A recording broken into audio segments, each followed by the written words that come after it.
Good morning, everybody. I'm Poorly Lit, and today I want to talk to you about the producer's letter for Dungeons & Dragons Online that just came out today. This is pretty much new information about what we're going to be getting for the rest of the year, so we're going to go through it quickly. Do you remember how in my last video I talked about, there's not a lot going on that just, kind of happened in DDO, a lot of the same old. Well, let's take a look at what they're changing for the year 2025. So the first thing, they did a bit of a look back over the year, talked about how they had the Year of the Dragon, and the wrap-up and end of the Year of the Dragon is, of course, this month in February, where they're going to be releasing the Dragon Disciple, which is pretty cool.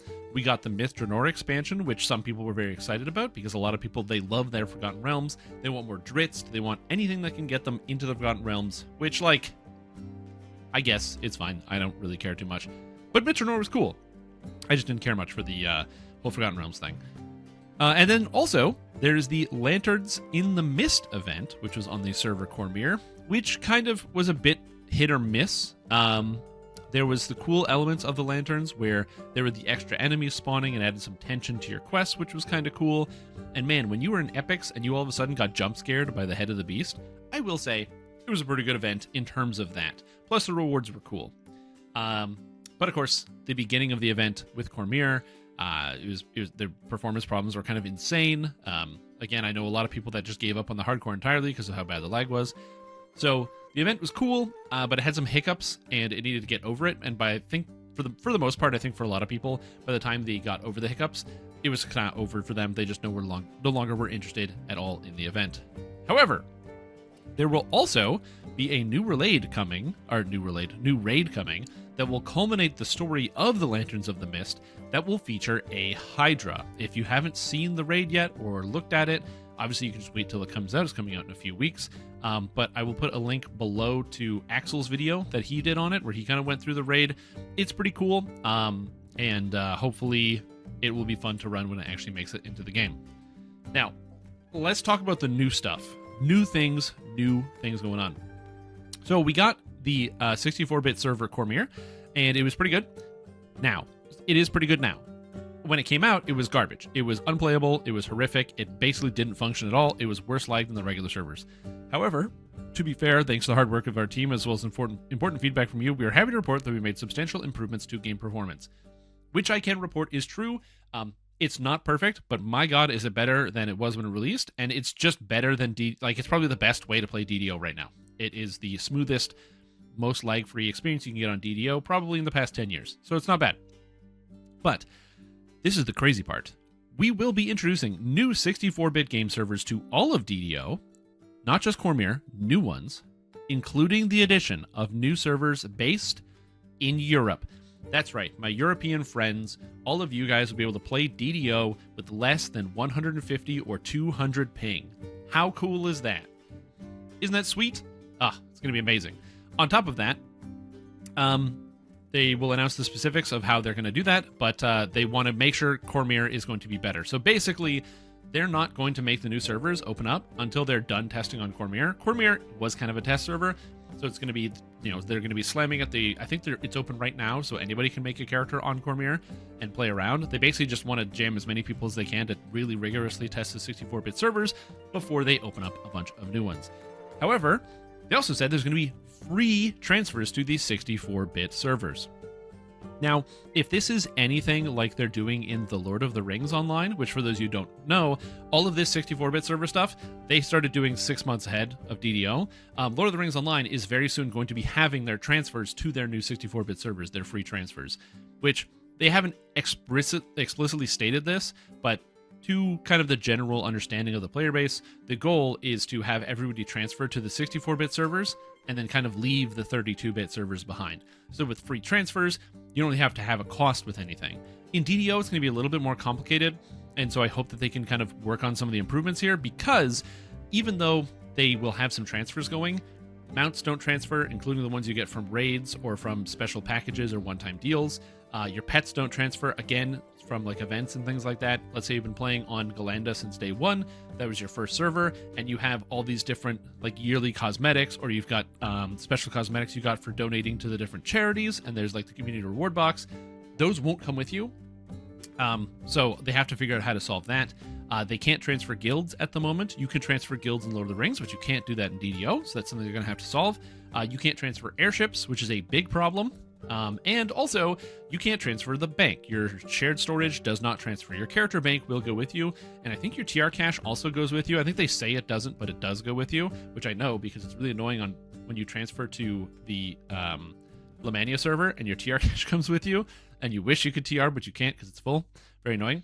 But the shared storage does not transfer with you. So if you're like me and you have 3,000 things in your shared account storage, that's not going to be easy to move. So they have a lot of work cut out for them in terms of getting these things sorted, or they might just do the classic SSG thing of just transfer and deal with it later. Although I don't think a lot of people are going to want to have to buy new airships that cost hundreds of dollars, real dollars, to purchase. I think a lot of people don't want to do that. And then also the fact that names are going to be a problem, because with everybody going to one server, it's going to cause an issue with naming. So expect, hopefully, more news and some plans as to how they're going to do that going forward. But again, it's going to be a bit of a wait and see. However, on top of just these improvements and new things, there's also going to be an update to the VIP loyalty reward program, which for those of you that missed it, if you're a VIP, every month that you're subscribed, you get a bonus. This, I would say, is kind of mid. Some people enjoy it. I mean, I get the stuff for free, so I'm already VIP, so I don't really care too much. But it's kind of whatever. They're adding more of it. So if you like the VIP bonus, and this is an incentive for you to go VIP, awesome. If you don't really care, they're still doing it. So keep that in mind. So let's take a quick look at the roadmap. What's the new stuff? Q1, that's right now. Core mirror improvements. The anniversary, which is coming at the end of the month, so in 2 weeks, I guess. Dragon Disciple, 2 weeks. The monk rework, 2 weeks. The new raid, I think that's all coming at the same time. But if the new raid doesn't come in 2 weeks, it'll probably be like a week or two after that. Then we have Q2, starting in April. New 64-bit worlds. So their goal is between April and June to actually have the 64-bit servers, the new ones, open. Again, with all the transferring issues of your mounts, your pets, your shared account storage, your guilds, your names, your airships, I don't see that happening in Q2, but if they're ambitious and they can get it done, I would love that. That would be awesome. New dungeon content. Presumably, we always get new dungeon content, VIP rewards, and the PAX East community event. For those of you that don't know, they always do a community event surrounding PAX. They usually do like a live booth, and you can go and you can meet the people that work on DDO and chat with people and things. So, highly recommend if you've never been there. It's a lot of fun. So I enjoy myself every time. I went last year. I got to meet a whole bunch of people, took a bunch of photos, and yeah, just spent the entire night just chit in the chat, getting to know people and getting to know other people in the DDO community, and also badgering the developers to submit to all of my demands as to how I think the game should be run, and yet they rebuke me every time. Who'd have thought? Anyways, then we have Q3, Lamordia. It's a new expansion taking place in a different part of Ravenloft. Now, so I don't really understand Ravenloft that well, but to my knowledge, Ravenloft, the first expansion, the Mr. Ravenloft, takes place in Barovia, which is one part, and Lamordia is a different part of Ravenloft, like a different country or whatever. So, we will be going to Lamordia. It will feature the new Dhampir race, and while we don't know anything about the Dhampir race in the game, we do know what Dhampirs are. Dhampirs are basically half vampires. They're like half human, half vampire.